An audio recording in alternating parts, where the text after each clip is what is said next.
Video, and this one's not going to be for Patreon only members. Whatever. I don't know what to get in there. I don't know. Website members or Tindy only. Or something. And I kind of went off on a little rant on the last one. Nothing too profane, just a little more certain groups don't like to hear about. But after, I broke the hand wheel, the cam stack parts, I think it was already broke. So I don't think the hand wheels broke. I broke that, I know that for sure. But the cam stack, I don't believe was. Actually, I looked at my earlier video or photo, and I noticed like, oh hey, I did observe it as broken already. I didn't observe it, but the camera did. Anyways, I finally observed that. So when I was looking at the motion being consistent of the zigzag pattern, so it looks like all the mechanisms work. I still have stiff. I probably shouldn't stick my finger in there right now because I've got it plugged in. But the reverse is doing. It's getting better. It's. Went through and I cleaned everything with a Q-tip the best I could. Took the hook of the dental pick and I'd take and on the other side, I'd basically go behind and with some cotton or I don't think I did with paper towel, but I'd bend a Q-tip and get around there and then pull with this and try to get around the different parts so I get on the back side. I still need to go on the underside in this area and clean better, but for the most part where all the joints are, I cleaned and lubed and 99% IPA. Actually, I'm almost out of 99% IPA.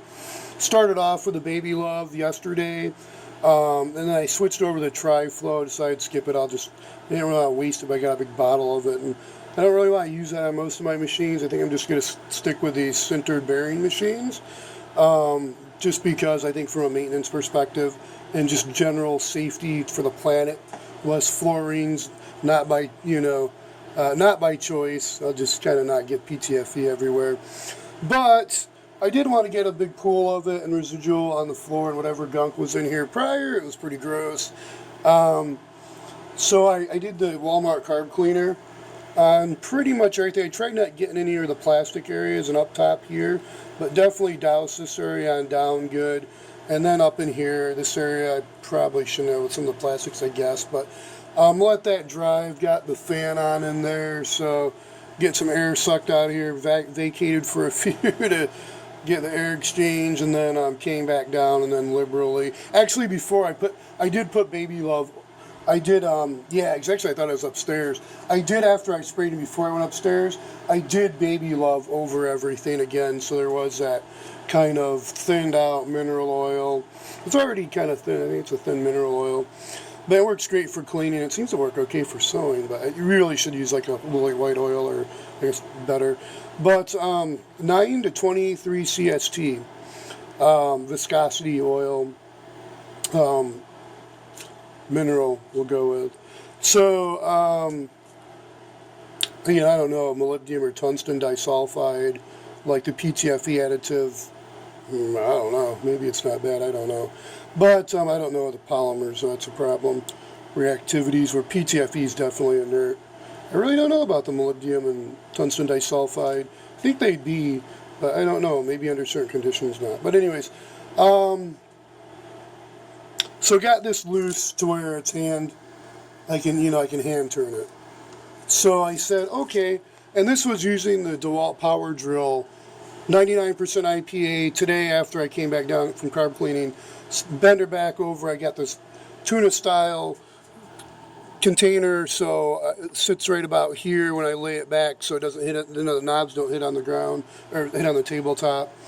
Don't damage those, and I can get up underneath. I'd open this bottom light so I could get in with the needle tip, try to get around where these sintered bearings are, and kind of above and let it fall if it was laid back from this side and let it kind of gravity get in on there. Drill, IPA drill, and then I switched over to Tri-Flow, drill a lot longer time, just let it go until the battery ran out twice. So I did low gear, slow. I noticed when I'd go too high, fast, it'd do this, and this is what I want to document. So this noise, what is this noise?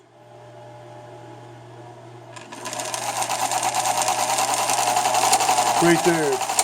Right there. What is that noise? So I don't know what that noise is. So if anybody out there knows what that noise is, I'd appreciate that. And safety first. Let's see, my tripod fell over. Cable's okay. What can that be?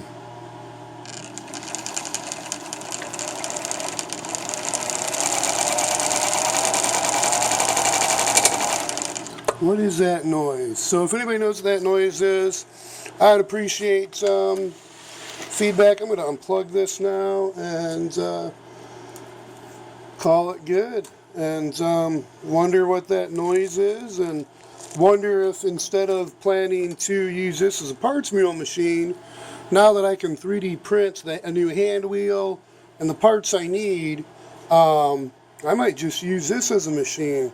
Unless there's something else going on, then maybe I'll not disassemble that one yet.